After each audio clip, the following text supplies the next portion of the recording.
su hermana. Se apresuró a bajar a la sala donde sabía que por lo general él se encontraba, aunque mucho más tarde que en el momento actual. No era momento para vacilaciones. De inmediato le hizo presente sus temores y sus dificultades. Sus temores, el coronel no tenía ni el valor ni la confianza necesaria para intentar aplacarlos. Los escuchó con silencio, pero de sus dificultades se hizo cargo de inmediato, pues con una rapidez que parecía evidenciar que mentalmente ya había previsto la ocasión y el servicio requerido, se ofreció a ser el mensajero que traería a la señora Dashwood. Elinor no presentó ninguna objeción que no fuera fácilmente rebatida.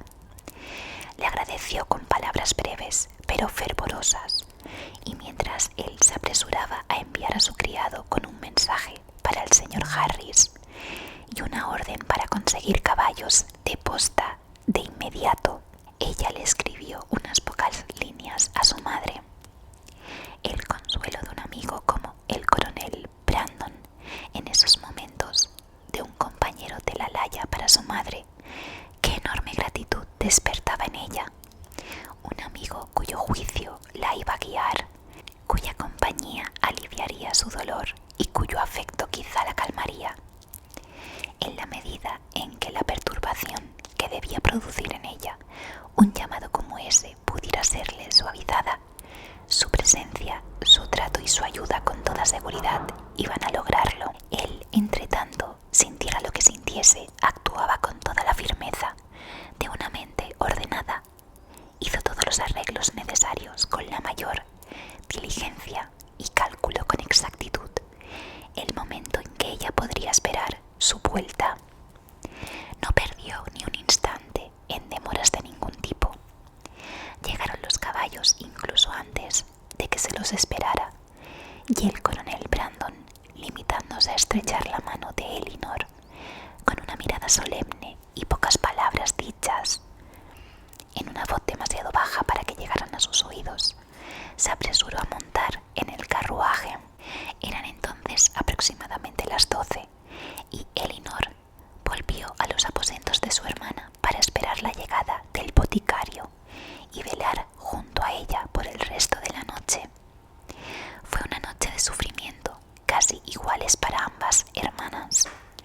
Hora tras hora fueron pasando en insolemne dolor y delirio por parte de Marianne y la más cruel ansiedad en Elinor. Antes de que apareciera el señor Harris, se habían despertado los temores de Elinor, que le hacían pagar con creces toda su anterior seguridad, y la sirviente sentada junto a ella, porque no había permitido que llamaran a la señora Jennings, la torturaba aún más al insinuar las cosas que su ama había pensado desde el comienzo. A intervalos, las ideas de Marianne seguían fijas incoherentemente en su madre. Cada vez que mencionaba su nombre, el corazón de la pobre Elinor sufría una punzada de dolor. Se reprochaba haber tomado a la ligera tantos días de enfermedad, y anhelando un socorro inmediato, pensaba que pronto todo socorro sería en vano, que todo se había retrasado demasiado, y se imaginaba a su afligida madre llegando demasiado tarde a ver a su preciosa hija con vida. Estaba a punto de enviar a buscar de nuevo al señor Harris, o si él no podía acudir, solicitar nuevos consejos, cuando el boticario, pero no antes de las 5, hizo su aparición. Su opinión, sin embargo, compensó en algo su tardanza, pues aunque reconoció un cambio inesperado y desfavorable en su paciente, insistió en que no había un peligro grave y se refirió al alivio que un nuevo tratamiento debía procurar con una confianza que en menor grado se comunicó a Elinor. Prometió ir de nuevo dentro de 2 o 3 horas siguientes y dejó tanto a su paciente como a la preocupada acompañante más tranquilas de lo que las había encontrado.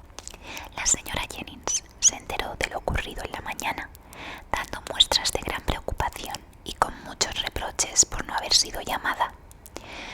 antiguos temores que ahora revivían con mucho mejor base no le dejaron duda alguna sobre lo ocurrido, y aunque se esforzaba en consolar a Elinor, su certeza sobre el peligro que corría su hermana no le permitió ofrecerle consuelo de esperanza.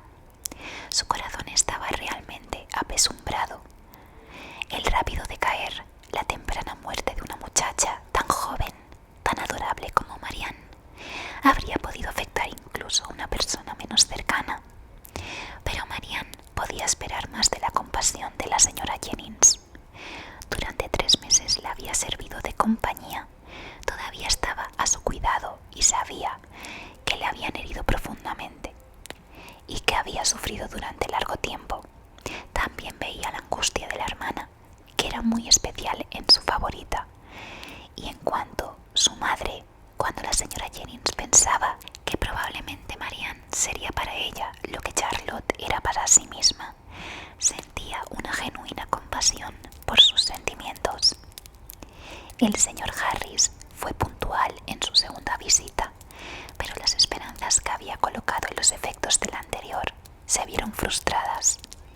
Sus medicamentos habían fallado, la fiebre no había sido vencida, y Marianne, solo más tranquila, no más dueña de sí, permanecía en un denso sopor.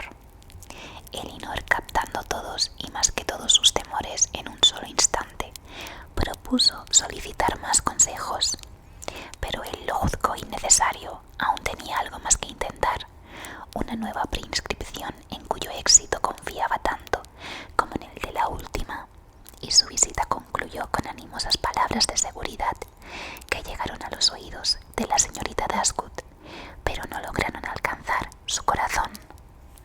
Aunque se mantenía tranquila, excepto cuando pensaba en su madre, casi había perdido esperanzas, y en este estado siguió hasta mediodía, apenas moviéndose del lado de su hermana, su mente saltando de una imagen de dolor a otra, de un amigo acongojado a otro, con su espíritu abatido al máximo por la conversación de la señora Jennings, que no tenía reparos en atribuir la gravedad y peligro de este trastorno a las muchas semanas en que Marianne ya antes había estado indispuesta a causa de su desengaño.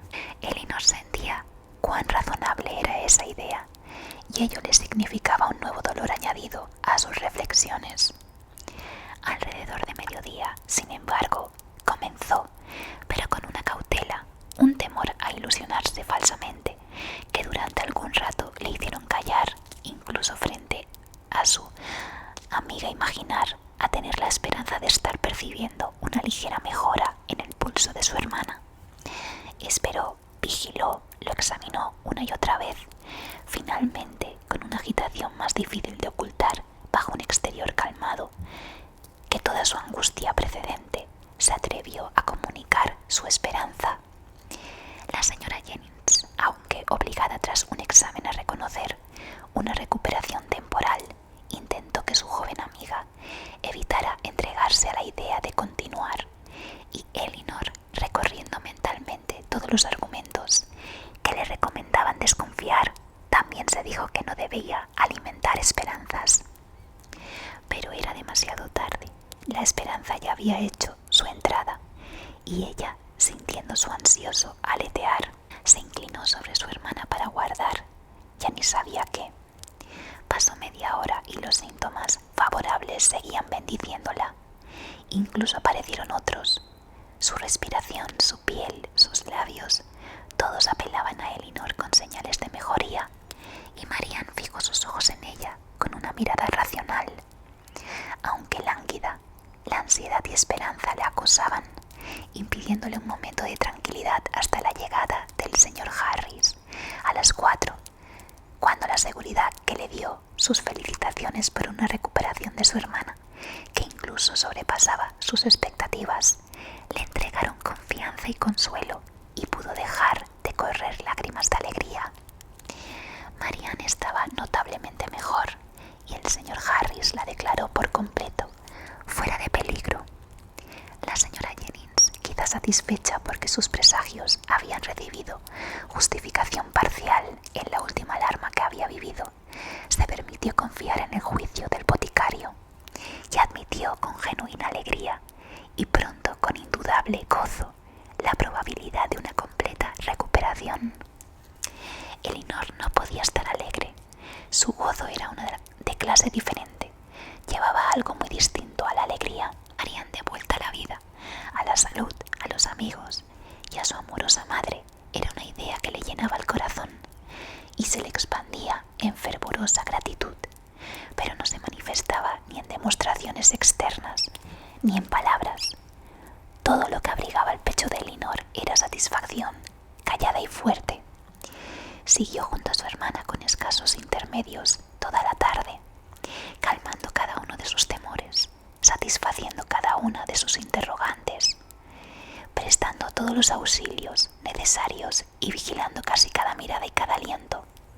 Por supuesto, en algunos momentos se le hizo presente la posibilidad de una recaída, recordándole lo que era la ansiedad, pero cuando sus frecuentes y minuciosos exámenes le mostraban que continuaba todos y cada uno de los síntomas de recuperación, y a las 6 vio a Marian sumirse en un sueño tranquilo, según todas las apariencias confortable, acalló sus dudas. Se acercaba el momento en que podía esperar el regreso del coronel Brandon. A las 10, creía Elinor. No mucho más tarde, su madre se vería libre del terrible suspense que ahora debía ir viajando. Quizá también el coronel era apenas un poco menos merecedor de piedad. Cuán lento transcurría el tiempo que aún los mantenía en la ignorancia.